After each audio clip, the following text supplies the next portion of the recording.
بسم الله الرحمن الرحيم يسبح لله ما في السماوات وما في الأرض الملك القدوس العزيز الحكيم هو الذي بعث في الأميين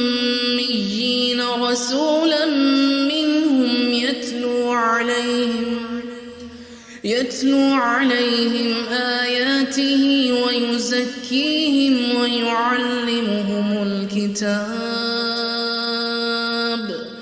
ويعلمهم الكتاب والحكمة وإن كانوا من قبل لفي ضلال مبين وآخرين منهم لما يلحقوا بهم وهو العزيز الحكيم ذلك فضل الله يؤتيه من يشاء والله ذو الفضل العظيم مثل الذين حملوا التوراة ثم لم يحملوها كمثل الحمار يحمل أسفارا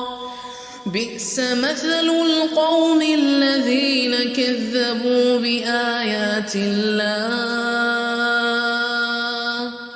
والله لا يهدي القوم الظالمين قل يا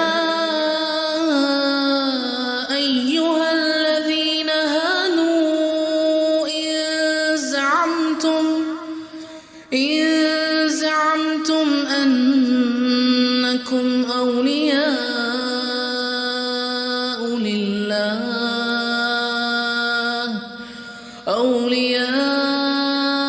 لله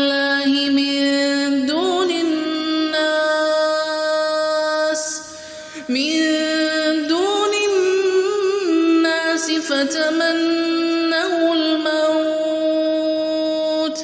فتمنوا الموت إن كنتم صادقين ولا يتمنونه أبدا بما قدمت أيديهم والله عليم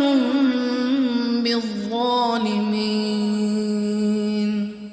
قل إن الموت الذي تفرون منه فإنه ملاقيكم ثم تردون إلى عالم الغيب والشهادة فينبئكم بما كنتم تعملون يا أيها الذين آمنوا إذا نودي للصلاة من يوم الجمعة فاسعوا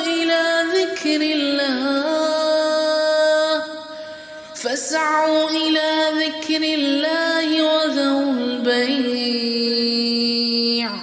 ذلكم خير لكم إن كنتم تعلمون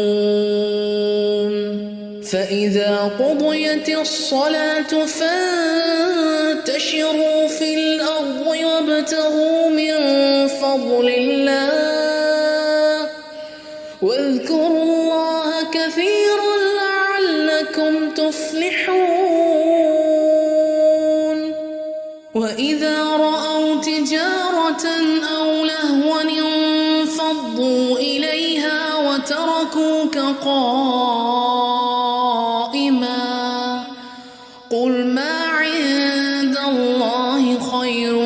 من اللهو ومن التجارة والله خير الرازقين.